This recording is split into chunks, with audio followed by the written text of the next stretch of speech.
Success. Bonjour, c'est Pele. Dis, non pas que t'avoir de bonne humeur soit une mauvaise chose, hein, mais t'as pas prévu de chanter toute la journée, hein. Mais Cef, tu te ferais être content que c'est bientôt Noël. Ouais, bah parle pour toi, j'ai la belle famille qui débarque à la maison pour le réveillon. À chaque fois, ils font des cadeaux de fou et ils ont déjà tout, alors je suis à chaque fois comme un con à pas savoir quoi leur offrir. Sans compter que je déteste passer 3 plombes à tout emballer. Mais c'est pas grave. Ouais, bah en attendant, ça fait une semaine que je cherche sans trouver. Mais Cef, moi c'est une solution qu'elle est facile et c'était à tout acheter. Et t'as acheté quoi? Cette année, j'ai pris tout plein de montres Holzkern. Comme ça, se peut même faire une réclame avec. Ah oui, effectivement, pur hasard. Tout le monde, il a besoin de savoir l'heure, même ceux qui portent pas des pises où ils ont une montre. Et c'est un cadeau qui prend pas trop beaucoup de la place. L'œil, ça c'est la Moonbow, que ça veut dire l'arc de la lune. Elle est faite avec de la quartzite et du noyer. Ça c'est pour ma môme. Dessus, il y a écrit le jour de la semaine, la date et comment que la lune elle est dans le ciel. Ça c'est la Moon Fever, ce que ça veut dire le frisson de la lune, que t'éteignes avec la lune. Celle-là, elle est pour mon pop. Elle est avec du nacre et du rosa kelt et elle est compliquée. Elle te dit le jour de la semaine, le jour du mois et même le mois si jamais tu as oublié. Et elle dit aussi comment que la lune elle est dans le ciel et en plus tu devineras jamais. Quoi? Elle donne aussi l'heure. C'est Pele. Celle-là c'est pour mon opa. Ça s'appelle la hiver, que c'est le moment entre l'automne et le printemps. Oui, bah ça va, hein. Celle-là, elle est en argent et en lapis lazuli, que c'est la pierre de Minecraft, et c'est une automatique oure que t'as pas besoin de pile pour la faire marcher. Et celle-là, c'est pour ma Oma, c'est la water que ça veut dire. Oui, oh, je sais, oui. C'est aussi du lapis lazuli de Minecraft, sauf que autour c'est de l'érable. Et t'en as même pas pour ta copine, tu me déçois, c'est Pele. Mais si, c'est parce que tu m'as pas laissé finir. L'œil, ça c'est la coralline. Celle-là, elle est en ormeau. C'est une sorte de coquillasse dégueulasse qu'on dirait un cacate extraterrestre, sauf que dedans, il y a un nacre super bizarre, pas normal, même si ça s'appelle un ormeau. Elle est tellement bizarre que tout le monde il la veut, alors le cacate extraterrestre il s'est fait braconner et maintenant il y en a presque plus. Alors c'est fait avec des ormeaux d'élevage, comme ça abîme pas la nature. Et en plus celle-là, elle a 2 bracelets, un en argent et un en cuir, que c'est aussi super rare parce que la vase elle était bleue. C'est Pele. Et comme qu'on peut s'enlever comme on veut le bracelet et qu'il n'y a pas besoin d'outils, c'est comme si j'ai acheté 2 montres à mon sotzele. Et en plus je lui ai aussi acheté des ça. Comment ça, des ça? Bah c'était boucles d'oreilles en noyer et en rosa kelt, mais sur le site ça s'appelle juste des boucles d'oreilles. Et en plus c'est pas fini, parce que moi d'habitude quand je dois emballer tes cadeaux, je coupe pas bien le papier et quand je le colle, il y a toujours un ting qui dépasse. Moi je crois que les madames du magasin de jouets qui emballent les cadeaux, elles ont un super pouvoir parce que c'est toujours emballé comme dans les pubs, alors que moi quand je le fais c'est toujours pourri. Alors j'ai aussi acheté des écrins, c'est des boîtes que c'est comme des boîtes à bisous, mais que ça va autour de la boîte Holzkern, que c'était ça tes jolies boîtes qu'elle. Mais comme ça t'as encore plus des jolies boîtes. Et puis tu peux aussi les mettre dans un sac, comme ça fait un cadeau que tu vois pas tout de suite c'est quoi. D'abord tu le sors du sac et là tu dis oh né c'est une boîte Holzkern, et quand tu ouvres, hop là il y a encore une boîte et après seulement il y a la montre. Comme ça t'as ouvert 3 fois le cadeau et moi j'ai même pas eu besoin de couper du papier. Et c'est quoi là celle qui reste? Mais celle-là c'est astronomique qu'il l'a commenté, mais Dan de Holzkern il a dit faut pas en parler parce que Holzkern ils font des montres en édition limitée et celle-là elle est en rupture de stock, alors ça sert à rien que je le dis puisque tu peux plus l'acheter. Mais pour les autres, si tu cliques sur le lien qui est dans la description et que tu utilises le meilleur code du monde, c'est Pele, est 15% de réduction sur tout qu'est-ce que tu achètes. Et si tu achètes maintenant, tu auras encore tes cadeaux pour Noël et tu seras pas obligé d'aller acheter la dernière Barbie qui a plus de tête parce que t'as pas eu le temps d'avoir les cadeaux par la poste. Donc tu oublies pas, le lien il est dans la description. Hop là, la réclame elle est finie. Tfus. L'épisode d'aujourd'hui a été écrit par Guillaume. Ouais, chut, ça commence. Ouais, les bruits de bouche, c'est cadeau. Si je vous dis conquête spatiale, la première image qui vous vient à l'esprit, c'est probablement des fusées qui décollent. Les plus jeunes y associeront peut-être la figure du très médiatique Elon Musk et ses plans martiens. Les plus patriotes auront Thomas Pesquet en tête, quand les plus anciens penseront à Buzz Aldrin ou John Glenn. Mais combien d'entre vous ont pensé à des femmes ? Et maintenant que j'en parle, qui, à part les passionnés d'espace, connaît les noms de femmes astronautes ? Je pourrais citer la première d'entre elles en 63, la russe Valentina Tereshkova, ou bien Sally Ride, la première américaine en 83, soit 20 ans plus tard, et bien sûr les françaises Claudie et Muret en 96, ou plus récemment Sophie Adno qui a commencé sa formation en 2023. Mais ce sont d'autres femmes dont nous allons parler aujourd'hui. celles qui sont restées au sol, mais sans qui les programmes spatiaux américains auraient été très différents et peut-être même inexistants. Des pionnières qui, par leurs travaux, ont posé les bases des voyages interplanétaires. Aujourd'hui, on parle de course à la Lune, de calculatrice humaine et d'une fillette de 4 ans aux commandes d'une capsule Apollo.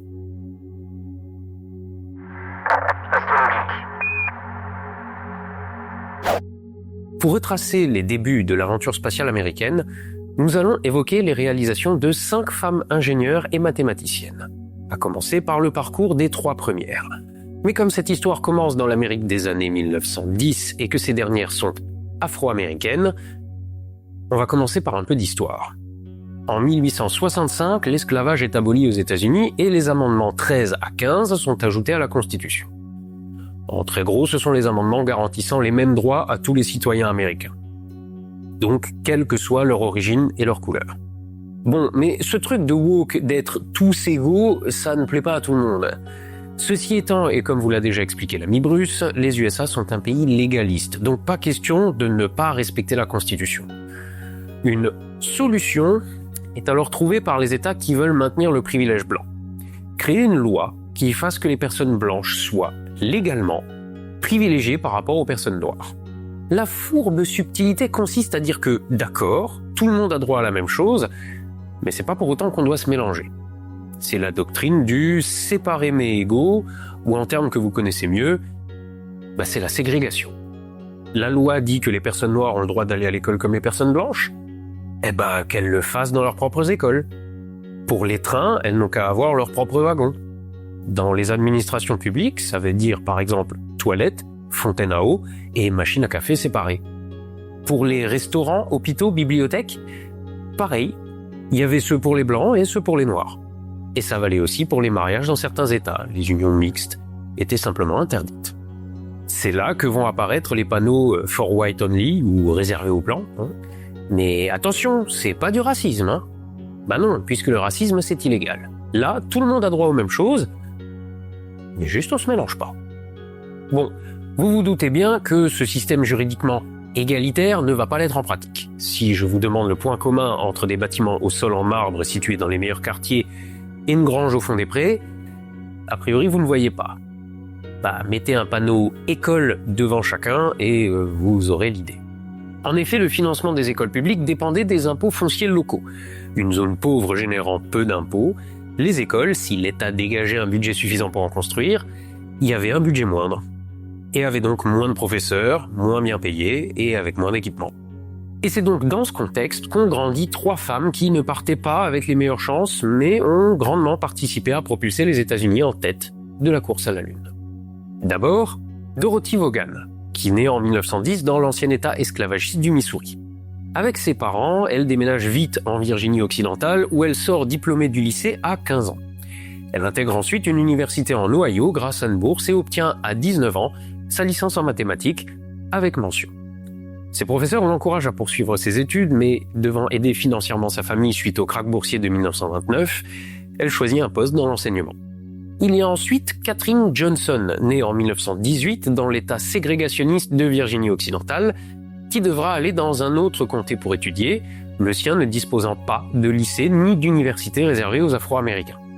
Elle obtiendra quand même sa licence en mathématiques à 18 ans, se plaçant dans les toutes premières de sa promotion. Et enfin, Mary Jackson, la Benjamine des Trois, qui suit un parcours assez semblable et finit diplômée d'une double licence en mathématiques et sciences physiques dans l'État de Virginie. Pour des femmes noires dans le contexte de l'époque, ce sont déjà des parcours remarquables, et nous reviendrons vers elles un peu plus tard. Parce que pour le moment, nous partons sous le soleil de Californie en 1936. Et là, je suis bien obligé de vous ressortir le mythe éculé des passionnés qui inventent des trucs dans leur garage, avec Jack Parsons et Edward Foreman. En fait d'inventer des trucs, eux bricolent des moteurs de fusée dans la cour de leur maison dans le but d'en faire voler une. Mais bon, c'est pas évident à faire seul et ils atteignent vite leurs limites. Alors ils demandent de l'aide au directeur du laboratoire d'aéronautique de l'Institut de technologie de Californie, le Caltech, un certain Theodor von Karman, arrivé de Hongrie quelques années plus tôt. L'épisode va être assez dense, donc je vais pas faire ici la biographie complète de Monsieur Karman. Gardez juste en tête que tout ce qui a aujourd'hui, de près ou de loin, rapport avec la dynamique des fluides Et l'aérodynamisme, ça lui doit beaucoup. Et oui, quand on parle de la limite de Kármán entre atmosphère et espace, c'est lui aussi. Revenons à nos deux amateurs passionnés de fusées, Jack Parson et Edward Foreman. Si Theodor von Kármán ne peut participer directement au projet, il demande à l'un de ses étudiants, Frank Malina, de les assister. Aidés par d'autres élèves, ils font leur premier test moteur dans des canyons désertiques. C'est loin, pas pratique, et ils décident donc de rapatrier leur centre d'essai sur le campus de l'université. Une équipe d'une dizaine de personnes se forme rapidement. Cependant, à cause de quelques tentatives échouées, mais explosives et un peu trop proches des bâtiments de l'université, les chercheurs se voient vite invités à retourner faire leurs expériences au fond des canyons sur un site dédié. Nous sommes alors en 1941. Cela fait maintenant 5 ans que ces recherches sont en cours et commencent à faire leur chemin jusqu'aux oreilles de l'armée de l'air. En effet, si en Europe la guerre fait rage depuis 2 ans, pour les États-Unis c'est en Asie que les problèmes sont à craindre à cause des visées expansionnistes du Japon. L'Amérique a alors de nombreuses bases sur de plus ou moins petites îles du Pacifique. C'est pour ça que les fusées du Caltech les intéressent. Alors, de façon étonnante, c'est même pas pour envoyer des trucs exploser le plus loin possible. Non. Il s'agit plutôt de créer des sortes de boosters pour aider les bombardiers lourds à décoller sur les pistes courtes de ces îles. La petite équipe oriente donc ses travaux dans cette direction. À l'inverse, côté allemand, faire exploser des trucs le plus loin possible, c'est exactement ce qui est recherché. De plus en plus de rapports mentionnent leurs avancées dans le développement d'une nouvelle arme révolutionnaire, le V2, capable de transporter directement une charge explosive avec un moteur fusée à plus de 300 km de son point de départ. C'est pour étudier cette arme et bien sûr la reproduire et l'améliorer qu'est créé au Caltech en 1944 le JPL pour Jet Propulsion Laboratory. On y développe la propulsion des fusées, les recherches sur les ergols, les systèmes de guidage et de nombreux domaines connexes d'ingénierie. Mais très vite, les guerres en Europe et en Asie se terminent et ces champs de recherche, principalement liés à ces conflits, auraient dû s'arrêter ou au moins ralentir.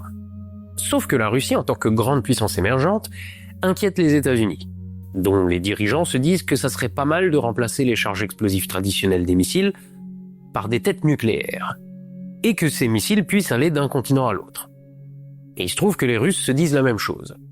Dès lors, il y a grosse compétition et donc gros budget. Et des budgets confortables, ça convient à tout le monde. D'abord aux militaires qui voient là l'occasion d'avoir des fusées qui pètent, et je dis pas ça que pour le bruit des moteurs des V1.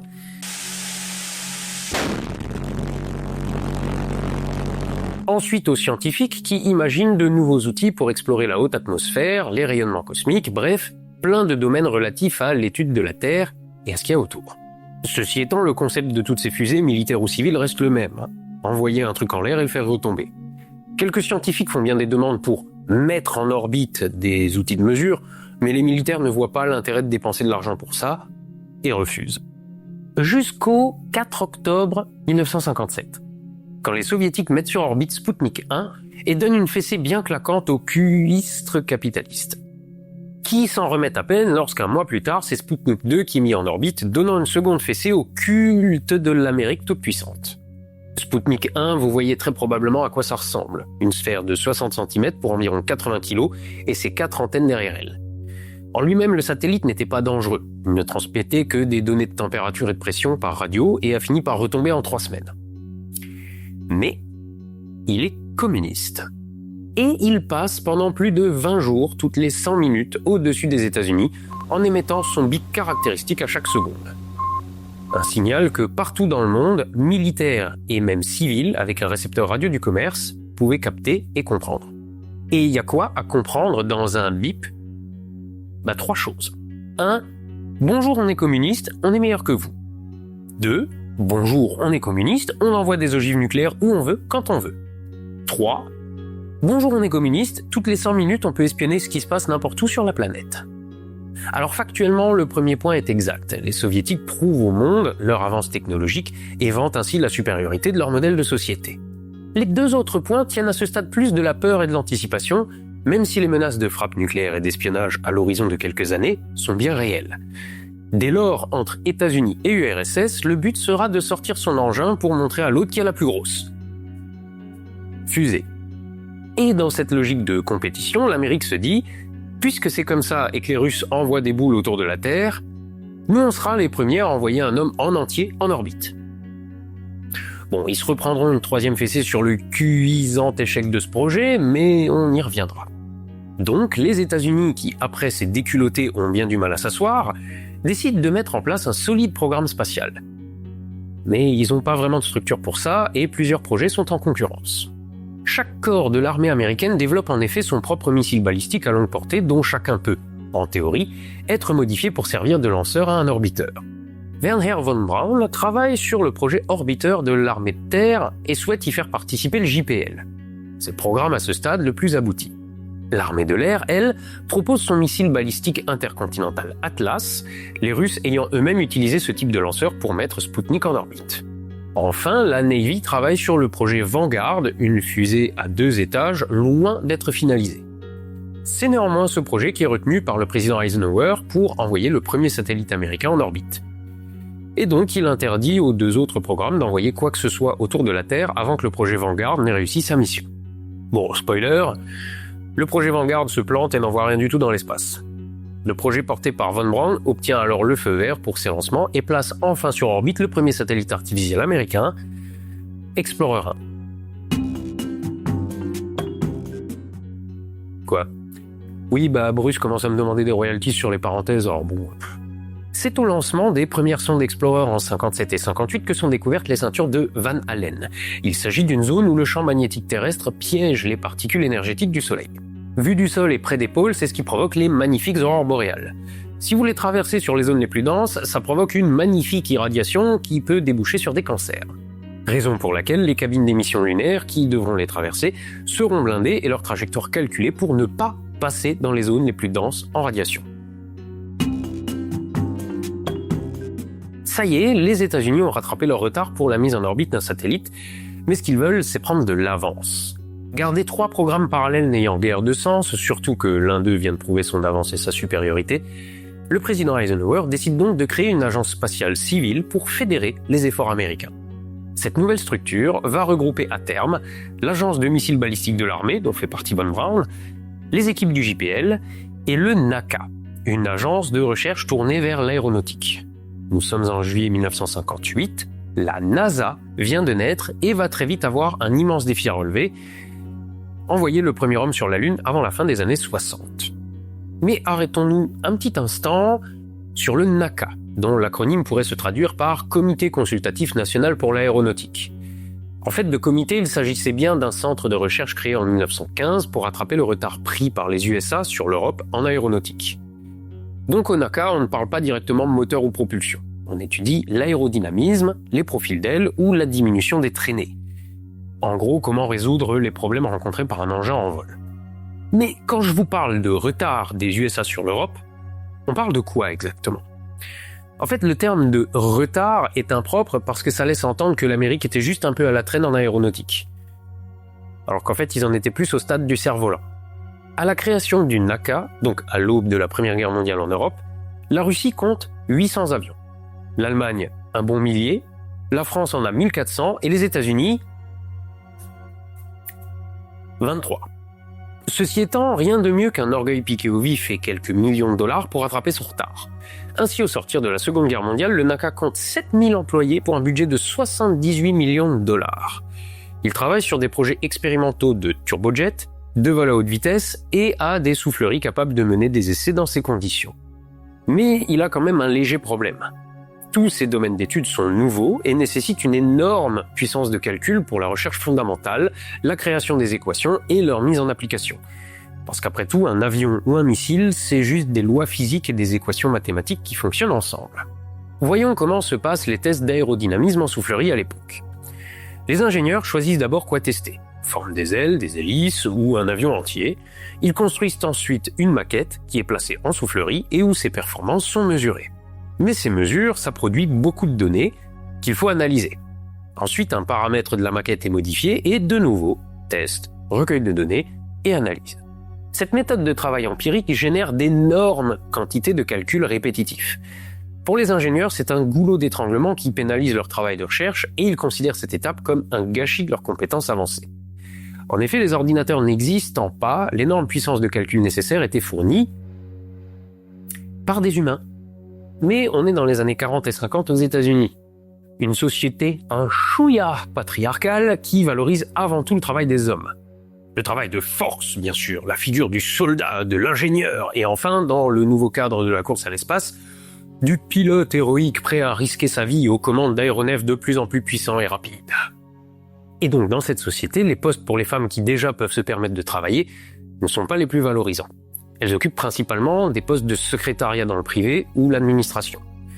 Et pour celles qui ont la chance de pouvoir faire des études supérieures, les emplois disponibles sont très souvent dans l'enseignement.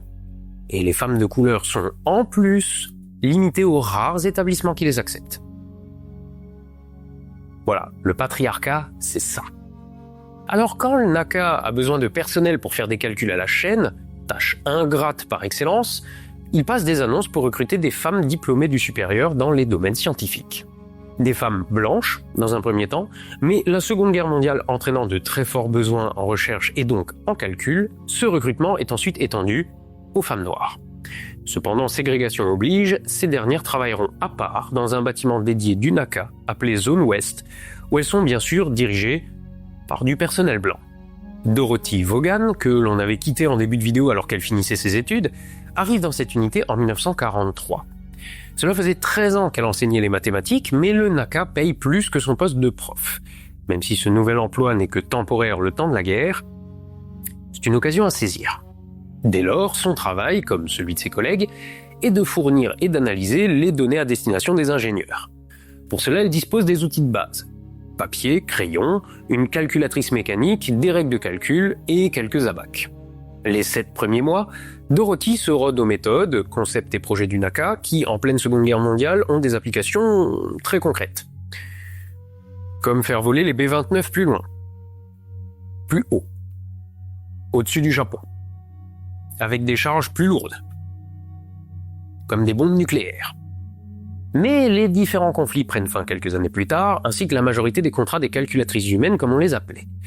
Sauf qu'à présent, ces femmes sont devenues des éléments indispensables dans l'aéronautique. Blanches ou noires, mariées ou célibataires, avec ou sans enfants, les ingénieurs ne peuvent se passer d'elles pour leurs recherches. Pour Dorothy Vaughan, la question se pose alors de continuer dans cette voie ou pas. Le poste qu'elle occupe est un très bon poste d'un point de vue financier. Elle gagne plus du double qu'en tant qu'enseignante. C'est aussi un très bon poste en tant que femme et femme noire. Pour autant, il s'agit d'un métier dont elle ne connaît pas l'avenir, où l'on apprend sur le terrain, sans modèle à qui se référer, et dans une profession bâtie par des hommes. À l'été 1949, le sort décidera pour elle, suite au décès de la superviseuse blanche de la section Ouest. C'est là une occasion unique de gravir un échelon, et l'un des très rares cas où cela lui sera possible. À une époque où n'importe quel ingénieur subalterne pouvait superviser une informaticienne, il n'était en revanche pas concevable qu'un homme rende des comptes à une femme. Les promotions n'étaient donc possibles pour elle que dans des sections exclusivement féminines, comme dans les sections des calculatrices. Dorothy est donc promue responsable de la section Ouest. Enfin, elle est presque promue. Elle obtient le travail et les responsabilités, mais n'est pas nommée officiellement et n'en a donc ni le salaire, ni la reconnaissance. Il lui faudra 2 ans pour qu'enfin la direction lui attribue de façon formelle le poste. 2 ans à chercher un autre candidat, puis à voir si elle pourrait tenir la fonction à plein temps, et enfin à se demander quelles répercussions cela aurait sur les équipes du NACA de nommer une femme noire pour la première fois responsable de section. Mais reconnue pour ses capacités, spécifiquement sollicitée par des ingénieurs pour collaborer à leur projet, Dorothy Vaughan est enfin nommée officiellement chef de l'unité informatique de la zone Ouest au début de l'année 1951. C'est cette même année que Mary Jackson arrive à son tour au NACA, après divers emplois comme enseignante, secrétaire ou réceptionniste. Ouais, pas top après une double licence en mathématiques et sciences physiques, mais encore une fois, le combo ségrégationnisme plus patriarcat, ça aide pas à s'élever. En revanche, dans son nouveau travail de mathématicienne, elle se fait vite remarquer pour la qualité de ses calculs, et des ingénieurs la poussent au bout de 2 ans seulement à reprendre ses études pour devenir elle-même ingénieure. Études qu'elle reprendra en 1953. Enfin ça, c'était le plan initial. Elle doit d'abord demander une autorisation spéciale à la ville de Hampton pour suivre les cours dispensés dans une école réservée aux Blancs. De démarche en demande de dérogation, elle peut enfin débuter sa formation en 1956.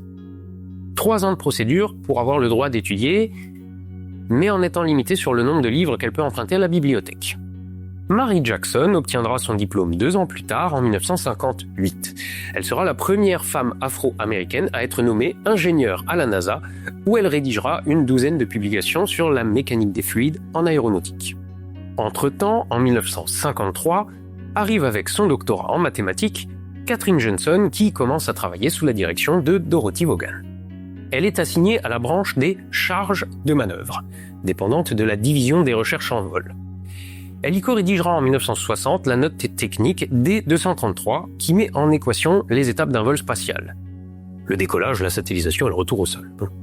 Leur travail à toutes trois au NACA sur les calculs dédiés aux techniques aéronautiques sera transféré lors de la création de la NASA aux différentes missions spatiales à venir. Ce changement de structure en 59 et le déménagement des locaux en 61 mettront fin à la ségrégation au sein de cette administration. Le personnel noir n'aura donc plus à s'entasser dans un réfectoire 2 fois plus petit que celui des blancs, ou à traverser le campus sur 800 mètres pour trouver des toilettes qui leur sont réservées, rejoindre leur vestiaire, ou juste pouvoir se servir de la machine à café. Ceci étant, avec l'avènement de la NASA, ce sont de nouvelles tâches qui attendent les calculatrices humaines, avec toujours plus de données analysées dans cette nouvelle ère de programmes spatiaux. Et ce sont 2 de ces programmes en particulier qui vont nous intéresser. D'abord, le projet Mercury en 61 qui consiste à envoyer un homme en orbite autour de la Terre et à le ramener vivant tant qu'à faire. Le premier vol prévu est celui de Alan Shepard et pour le moment, il n'est pas question d'orbite, mais de vol parabolique suborbital à 186 km d'altitude. Mais déjà, les ingénieurs ont beaucoup de mal à en calculer la trajectoire. Ils ont les sites de décollage et d'atterrissage, il leur faut maintenant trouver les meilleurs paramètres entre les deux. Combien de temps laisser la cabine en l'air, où, quand et comment la faire redescendre. Des séries de calculs et de simulations sont donc commandées à la section ouest, mais une partie des données est masquée, les calculatrices n'ayant pas les accréditations suffisantes pour avoir accès à l'ensemble du projet, puisqu'il est classifié. C'est Katherine Johnson, en s'invitant aux réunions des ingénieurs blancs pour mieux comprendre la nature des calculs qui lui sont demandés, qui trouvera la solution. Elle modélise la mission en utilisant une nouvelle approche. Partir des points et heures d'arrivée souhaités pour calculer la trajectoire à rebours et dire à quel moment il faut partir du site de lancement. Elle participe aussi grandement au succès de la 3e mission Mercury. John Glenn devient alors le premier Américain à effectuer un vol orbital avant son retour dans l'océan, dans la zone anticipée. Mais 10 mois après le soviétique Yuri Gagarin. Pour cette mission, en 1962, la NASA venait tout juste de se doter de ses premiers ordinateurs, à qui les calculs des paramètres de la mission étaient confiés. Mais John Glenn avait beau être un pilote d'essai chevronné, une fois dans l'espace, il n'aurait que très peu de marge de manœuvre. Alors confier sa vie aux résultats d'une machine tout juste mise en place, il n'est pas très chaud. Surtout que des divergences de calculs sont constatées avant le lancement. Avant la mission, il demande donc à ce que Katherine Johnson, en personne, vérifie tous les calculs de vol. Elle mettra 1 jour et demi pour contrôler les trajectoires, fenêtres de tir et solutions de retour d'urgence. Et le vol fut un succès. D'ailleurs, vous vous souvenez de la note technique D233 sur les vols orbitaux que Katherine avait écrite 2 ans plus tôt ? Eh ben c'est ce document qui a servi de base au vol des missions Mercury et des suivantes. Pour en finir avec le chapitre des missions Mercury, celle-ci était conduite par un groupe d'astronautes masculins nommé les Mercury 7. Les candidats ne pouvaient être que des pilotes d'essai militaires, leur future mission impliquant très probablement l'accès à des informations classifiées. 7 militaires arriveront au bout du processus de sélection et participeront au programme Mercury. Mais saviez-vous qu'il avait existé un autre groupe ayant passé ces mêmes tests pour devenir astronautes ? Les Mercury 13, comme elles seront nommées bien plus tard. Un groupe de 13 femmes ayant suivi un parcours de sélection identique à celui de leurs homologues masculins et recrutés parmi des pilotes civils expérimentés, certaines ayant plus même d'heures de vol que les hommes du groupe initial. La seule différence étant qu'aucune n'avait pris les commandes d'un avion à réaction, la loi d'alors l'interdisant. Le docteur William Randolph Lovelace, chargé par la NASA de créer et faire passer les tests médicaux à l'équipe des Mercury 7, avait décidé en parallèle de constituer un groupe féminin similaire. Les résultats montrèrent que les femmes du Mercury 13 réussissaient mieux les tests psychologiques et avaient une meilleure santé cardiovasculaire que les hommes. Mais aussi que par leur carrure moins imposante, elles avaient besoin de moins d'eau, de nourriture et d'oxygène. Elles étaient donc des candidates idéales pour un voyage spatial confiné. Mais pas pour la NASA, qui demande au Dr Lovelace de mettre fin au programme. En Amérique, il y a la figure du pionnier, pas de la pionnière. L'espace, c'est pour les hommes. Des pilotes des Mercury 13 ont néanmoins tenté de plaider leur cause auprès de la Chambre des représentants. Parmi elles, Jane Briggs, pilote de la Seconde Guerre mondiale, capitaine dans l'aviation civile et qui participe à des courses d'aviation. Dans le compte-rendu de l'audition, elle sera présentée comme, je cite, « Madame Philip Hart, épouse du sénateur Philip Hart du Michigan et également une pilote de renom ainsi qu'une femme et une mère exceptionnelle. » L'autre candidate à tenter de sauver le projet était Jerry Cobb. Elle vole depuis l'âge de 12 ans sur un biplan, fait de la voltige et enseigne le pilotage. Elle a aussi sa licence de pilote de ligne et est détentrice de plusieurs records mondiaux de vitesse, distance ou altitude. Tout ça avant ses 30 ans. Et elle devient ensuite consultante pour le programme spatial de la NASA en 61. Mais dans le compte-rendu de son audition par la Chambre des représentants, seul son prénom sera indiqué. Paye ta reconnaissance. Et donc, comme vous vous en doutez, la Chambre des représentants confirmera l'arrêt du programme Mercury 13. Seuls les hommes américains peuvent partir dans l'espace. Cet épisode vaudra d'ailleurs aux USA quelques piques de la part de la Russie. Valentina Tereshkova, qui sera quelques mois plus tard la première femme astronaute au monde, fustigera le double discours américain qui parle démocratie mais fait preuve de traitement inégalitaire envers les femmes. Bon, par contre, ça c'est pour la façade. Valentina Tereshkova a volé dans un but propagandiste. Dans les rangs soviétiques, elle n'a été considérée qu'une fois élevée au rang de héros soviétique. Parce que sinon, elle aussi, sa place était à la cuisine. Dans l'histoire de la course à la Lune, le second projet d'exploration de la toute jeune NASA qui nous intéresse est le programme Ranger qui prévoit un total de 9 tirs. On en a déjà parlé. La mission est simple, atteindre la Lune avec une sonde. Et quand je dis atteindre la Lune, c'est au sens littéral. Le but n'est pas de faire un alunissage ou des manœuvres complexes, non, non. Le but est d'arriver à ce que les sondes touchent l'astre et donc s'écrasent à la surface, collectant et transmettant le plus de données possible avant l'instant fatidique. Pour cela, les sondes sont équipées de 6 appareils photo et de divers instruments de mesure. Ces missions doivent aussi permettre de tester de nouveaux systèmes de contrôle d'altitude, d'attitude, de transmission de données et de contrôle de trajectoire. Entre autres. Parce que si un vol suborbital est assez court et facile à suivre au radar, un vol orbital demande déjà plus de travail mais ne reste qu'à quelques centaines de kilomètres de sa cible. La Lune, elle, se trouve à 385 000 kilomètres. Donc la moindre erreur de quelques centièmes de degré vous fait rater votre objectif. Alors il faut de nouveaux systèmes de suivi, calculer en permanence la trajectoire pour voir si elle est conforme aux attentes et, si ce n'est pas le cas, calculer les changements à apporter. Et là encore, c'est ce que font les calculatrices de la NASA. Les 2 premières missions Ranger sont des échecs partiels à cause de problèmes sur les lanceurs. Ranger 3 et 5 en 1962 ratent la Lune de quelques milliers de kilomètres. Ranger 4 arrive bien à s'écraser dessus, mais le programme de bord ayant une défaillance, aucune donnée ne peut être transmise. Ranger 6, panne de caméra. Rappelez-vous, c'est l'histoire des cacahuètes de la NASA. Car enfin, à Ranger 7, ça fonctionne. Plus de 4300 photos sont reçues par les bases sur Terre. De même pour les missions Ranger 8 et 9 qui seront des succès. Donc, au début des années 60, les équipes se doutent qu'aller voir les Sélénites, ça va pas être simple. Mais il va bien falloir y arriver puisque c'est l'objectif du président Kennedy. Et ce, avant les Russes. Dans ce cadre, le travail de Katherine Johnson reste primordial, même avec l'arrivée des ordinateurs dont l'utilisation se répand peu à peu au sein de la NASA. Étant peu fiable, le travail de vérification reste indispensable dans un premier temps. Mais comme on l'a vu avec la mission Mercury 3, leur usage, dont celui de l'IBM 7090, commence à se généraliser au sein de l'agence. Cependant, le truc avec un ordinateur, c'est que ça marche pas tout seul, surtout à l'époque où il fallait les programmer pour réaliser une tâche particulière. Pour les programmes spatiaux, c'est le langage Fortran qui était utilisé. Et là, le jeu pour les équipes de l'époque, c'est apprendre à programmer une machine inconnue avec un langage inconnu, et si tu fais une erreur, tu plantes un projet spatial à plusieurs millions de dollars. L'autre usage des ordinateurs à l'époque était dans le secteur bancaire où le langage utilisé était le COBOL. Langage toujours utilisé de nos jours. Quand vous retirez 30 balles pour un ciné-McDo ou que vous donnez 2 € au Tipeee de sciences de comptoir, c'est un langage vieux de 60 ans qui gère ça. Et qui, comme le Fortran de la NASA, dérive du langage Flowmatic créé par une femme en 1955, l'officière générale de marine et informaticienne Grace Hopper Murray. À la NASA, l'arrivée des ordinateurs est gérée par Dorothy Vaughan, toujours responsable de la section des calculs, qui doit comprendre comment les utiliser. Elle va donc apprendre seule le Fortran et l'enseigner ensuite aux autres femmes de la section, noires comme blanches. Elle anticipe en effet que les humains seront rapidement dépassés par ces machines et que c'est la seule solution pour conserver leur poste. Après le programme Ranger, Dorothy Vaughan va travailler sur les problèmes de navigation des 5 missions de cartographie Lunar Orbiter en préparation du programme Apollo. Le programme Apollo, justement, qui devient central pour la NASA avec, à son apogée, Apollo 11 qui verra le premier homme se poser sur la Lune. Sauf que contrairement aux missions Ranger du début de la décennie, plus question de se contenter d'une précision à la 12 parsec.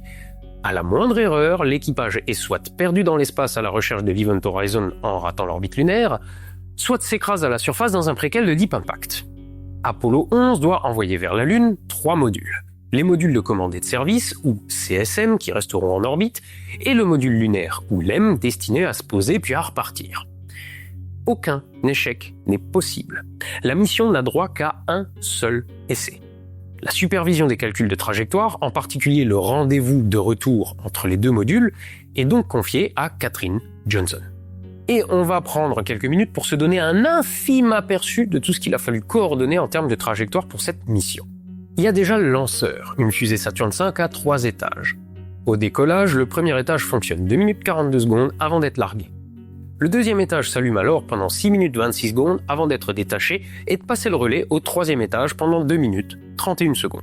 Voilà, à ce stade, cet étage et le train lunaire sont enfin en orbite terrestre circulaire à 190 km d'altitude. C'est un peu plus bas par rapport à la Lune, qui est située à 380 000 km. Les astronautes vont donc rallumer le moteur de leur fusée pendant 5 minutes et 47 secondes. Le but est de gagner en vitesse pour obtenir une orbite elliptique pour ainsi rejoindre l'orbite lunaire. Et tout ça grâce aux équations mises au point 10 ans plus tôt par Katherine Johnson. Après 61 heures de vol, Apollo 11 quitte la sphère d'influence gravitationnelle de notre planète pour entrer dans celle de la Lune. Et attention, ça ne veut pas dire qu'il n'y a plus d'attraction terrestre. Ça veut juste dire que, passé cette limite, la force gravitationnelle de la Lune prédomine celle de la Terre. Mais comme le vaisseau est à présent plus attiré vers la Lune qu'il n'est freiné par l'attraction terrestre, il va naturellement accélérer. La mission risque alors de faire le tour de notre satellite avant de repartir vers son point de départ à cause de l'effet de fronde. Pour éviter cela, il faut donc retourner le vaisseau pour que les moteurs soient face à la Lune et les rallumer pendant 6 minutes afin de ralentir, puis se stabiliser sur une orbite à 120 km de la surface. Et toujours en grande partie grâce aux calculs de Madame Johnson.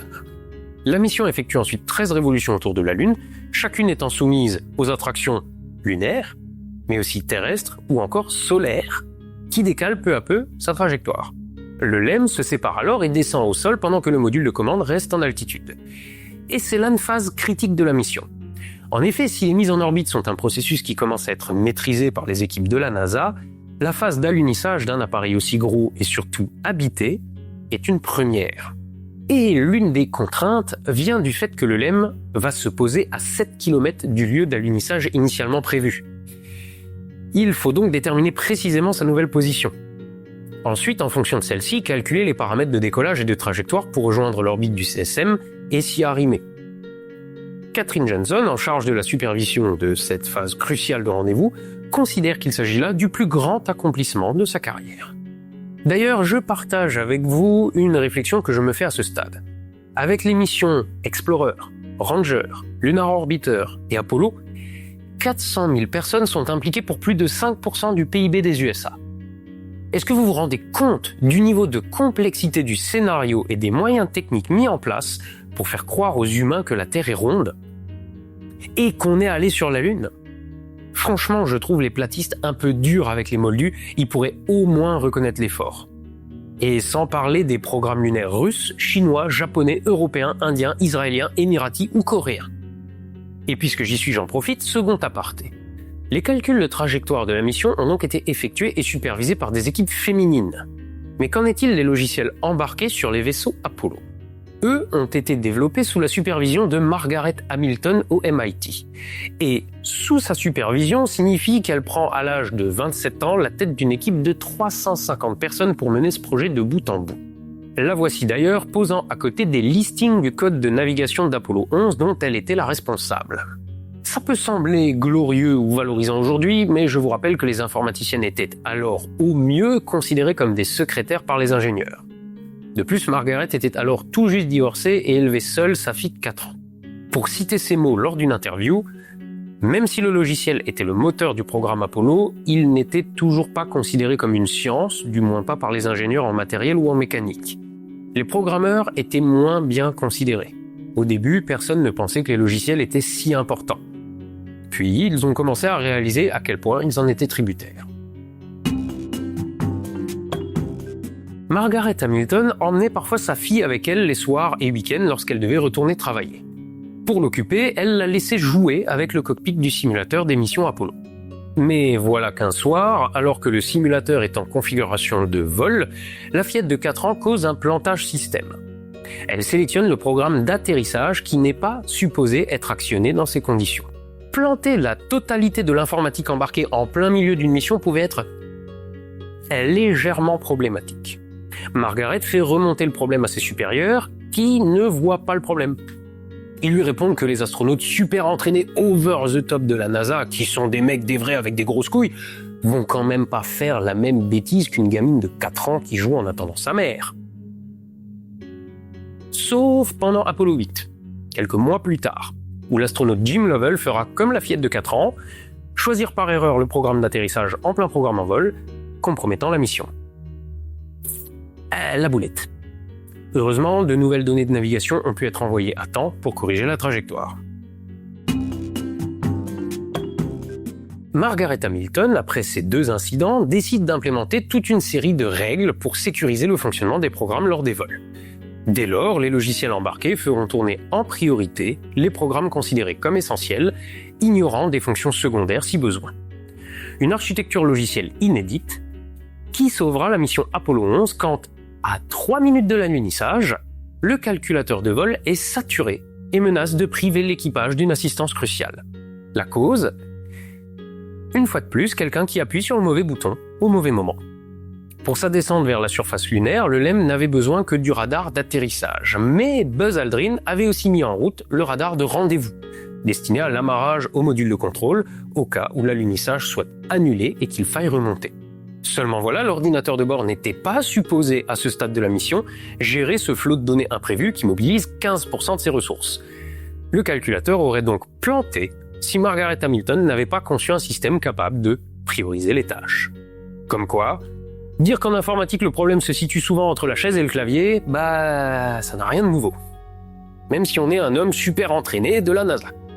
Dorothy Vaughan, Katherine Johnson et Mary Jackson ont été des piliers de l'aventure spatiale américaine, représentant de centaines d'autres femmes au travers d'elles. Toutes 3 continueront, après les missions Apollo, à travailler pour la NASA. Mary Jackson prend sa retraite en 1985. Elle recevra le Apollo Group Achievement Award en 1969 pour sa contribution aux programmes spatiaux de la NASA. Elle s'est éteinte le 11 février 2005 à l'âge de 83 ans. À titre posthume, elle se verra décerner la médaille d'or du Congrès en 2019. En 2021, le siège social de la NASA à Washington est renommé en son honneur. Katherine Johnson prend sa retraite en 1986, reçoit de nombreuses distinctions et plusieurs doctorats honorifiques. En 2015, le président Barack Obama lui remet la médaille présidentielle de la liberté, la plus haute décoration remise à une civile aux États-Unis. L'année suivante, la NASA nomme son centre de recherche en informatique à Hampton, en Virginie, en son honneur. Enfin, le Congrès des États-Unis lui décerne sa plus haute distinction, soit la médaille d'or, en 2019. Katherine Johnson s'éteint le 24 février 2020, à l'âge de 101 ans. Dorothy Vaughan prend sa retraite en 1971 et s'éteint le 10 novembre 2008, à 98 ans. Elle reçoit à titre posthume la médaille d'or du Congrès en 2018 et un institut de technologie porte son nom en Caroline du Nord. Si vous souhaitez en apprendre plus sur leur travail, longtemps sous-estimé, je vous invite d'ailleurs à lire Les Figures de l'ombre de Margot Lee Shetterly, portée au cinéma en 2017 sous le même titre. Merci à Guillaume Cassard qui m'a permis contre son gré de reprendre ces anecdotes impromptues. Ça veut dire que je lui ai pas demandé. Allez voir sa chaîne si vous aimez connaître l'envers du décor de vos films préférés. Déjà, c'est bien fait et en plus, c'est drôle. Et en pensant à toutes celles sans qui la course à l'espace n'aurait pas eu lieu, levez les yeux au ciel, soyez astronogeek et à la revoyure.